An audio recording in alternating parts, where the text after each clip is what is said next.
Espero que estén muy bien.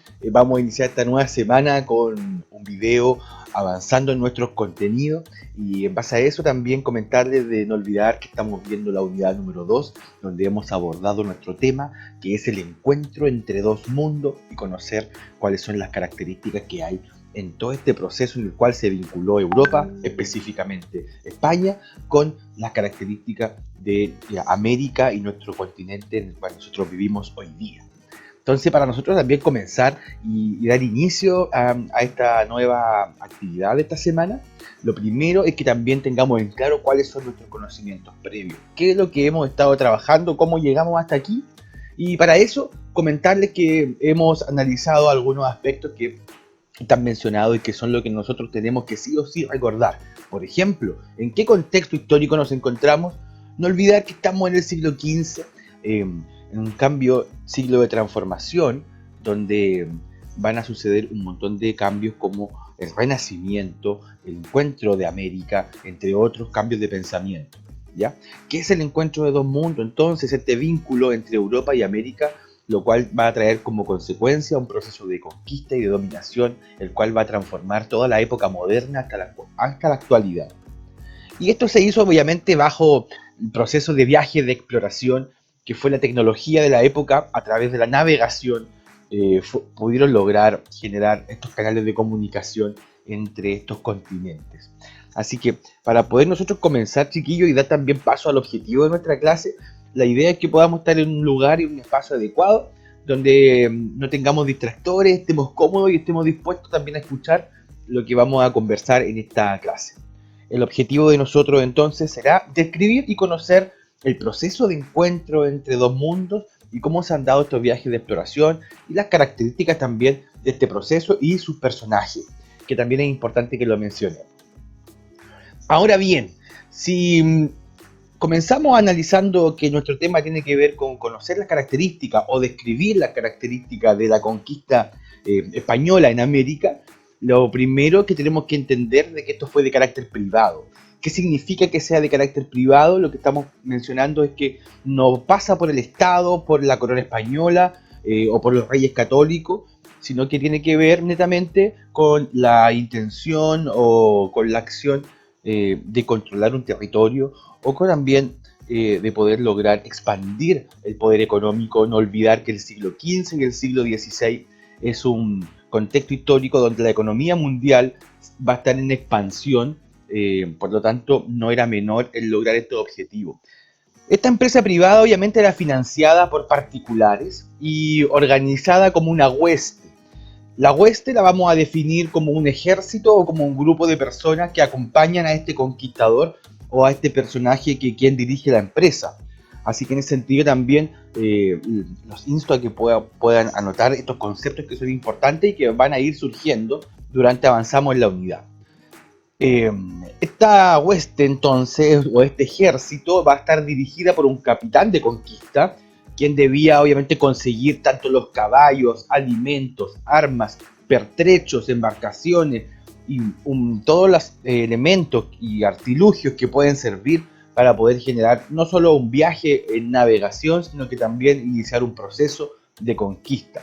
Además también de poder incorporar hombres para ejecutar esta empresa y formar soldados. Ojo ahí, era importante poder formar un ejército financista y sacerdote. Y acá están marcadas también en negrita, y también es la idea que le pongamos atención porque aquí hay tres palabras clave. Lo que nos menciona es de que la empresa de conquista, es decir, la conquista española en América, se va a generar a partir de tres características. Una, soldados, es decir, es un ejército. Característica 2, que es financiada, quiere decir que hay alguien que pone el recurso para que esto pueda llevarse a cabo. Y 3, que se incorporan los sacerdotes, es decir, la Iglesia Católica está vinculada a este proceso, ya que, como lo mencionamos en las clases anteriores, la conquista española es de carácter también evangelizador. Por lo tanto, la Iglesia Católica tiene un vínculo estrecho en todo este proceso. Ahora, esto se va a dar entre un acuerdo entre el conquistador, ¿cierto?, y la corona española. Aquí se va a dar recién el vínculo. Y este vínculo que establecía a través de una capitulación, donde podían establecer derechos, deberes del capitán con la corona española. Es decir, si mencionamos y comprendemos de que es de carácter privado, entonces, ¿qué va a inferir la corona española en este proceso? Y aquí está la respuesta. El vínculo que va a haber entre la corona española y los conquistadores es que ellos van a firmar un acuerdo, un tratado, un documento denominado capitulación, el cual va a establecer las normas y los decretos de cómo se va a ejecutar este proceso. ¿Ya? Por lo tanto, es muy importante dentro del proceso de conquista, ya que cada conquistador español tenía su propia capitulación y sabía cómo poder ejercer estos derechos en América. Ahora bien, y si mencionamos características generales de la conquista, como lo hemos mencionado, el primer punto de pie son las capitulaciones. Vamos a partir desde ahí. O sea, una vez que la corona española acordaba una capitulación con una empresa de conquista, recién en ese momento se iniciaba este proceso de llegar a América.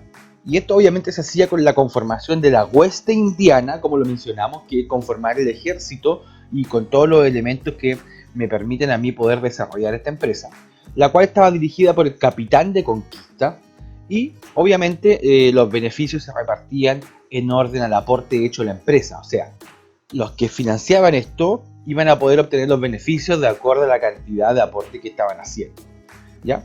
Y obviamente el reparto de grandes extensiones de tierra, merced, encomienda indígena y trabajadores indígenas. Acá hay también una palabra clave que la vamos a ir viendo más adelante, que tiene que ver con la encomienda indígena, que fue una especie de trabajo, de sistema de organización de trabajo en el cual se sometía al pueblo indígena a los trabajos propios del desarrollo de la conquista española. Ahora bien, dentro de estas características, que es lo que es importante como palabra clave, entender de que estamos hablando de una empresa privada, donde habían acuerdos denominados capitulación. También es importante entender de que esta empresa o este proceso se fue generando para nosotros de manera muy, muy potente desde Sudamérica o desde Centroamérica hacia Chile actualmente. Y ahí aparecen dos grandes personajes que son los que nosotros vamos a ir estudiando y vamos a incorporar y que también tienen que ver con la actividad que vamos a hacer para esta clase. Y lo primero que les quería mencionar, para que también no olvidemos sus nombres y lo incorporemos también dentro de nuestra formación. Y son el gran famoso Hernán Cortés, que fue el conquistador español que se vinculó en su primera instancia con el Imperio Azteca, ya que su llegada fue en lo que actualmente es el Golfo de México. Por lo tanto, pudo conocer y vincularse con estas culturas o con estas civilizaciones tan importantes y tan avanzadas para América, ¿ya? Y el segundo, que es el más importante, ya que nos afecta directamente a la historia de nuestro país, que es Francisco Pizarro, el cual se vinculó con el Imperio Inca en Perú, en la ciudad de Cusco, y él tuvo gran influencia en lo que va a ser tanto la conquista de Chile y la formación después de Chile como una capitanía general, dependiendo obviamente del Imperio Español. Y estos personajes son los que vamos a ir abordando. También es importante que ustedes ya los vayamos incorporando como elemento importante. Si seguimos avanzando entonces, vamos a llegar a la parte de la actividad, que es lo que tenemos que trabajar para esta semana. Y como actividad de reflexión, la pregunta número 1 nos menciona que debemos tener en claro cuáles son las características de la conquista española. Es una pregunta de carácter reflexivo, lo hemos mencionado en el video. La idea es que ustedes puedan apuntar o tomar ahí nota de cuáles son las características más importantes que fuimos mencionando hoy día, como por ejemplo de carácter privado, que se conformaba con un ejército, que se conformaba a través de la evangelización de la Iglesia Católica, entre otros aspectos. La idea es que ustedes mencionen lo más importante, lo que a ustedes les llamaron la atención y que son características de la conquista, obviamente. Y la actividad número 2, donde vamos a trabajar con el texto de la asignatura. La idea es que podamos ahí viajar a la página 86 y 87, donde van a aparecer dos mini textos, algo muy breve, donde nos habla sobre el proceso de conquista de México a cargo de Hernán Cortés y el proceso de conquista de Perú, de Cusco, a cargo de Francisco Pizarro. La idea es que ustedes podamos leer estos dos fragmentos y responder las dos preguntas que están en esa página para poder generar nuestra discusión y así poder seguir avanzando en nuestras actividades. ¿ya? Así que yo espero, chiquillos, también que estén muy bien. Ante cualquier duda y consulta, nos sigamos comunicando en los canales de comunicación que ya existen.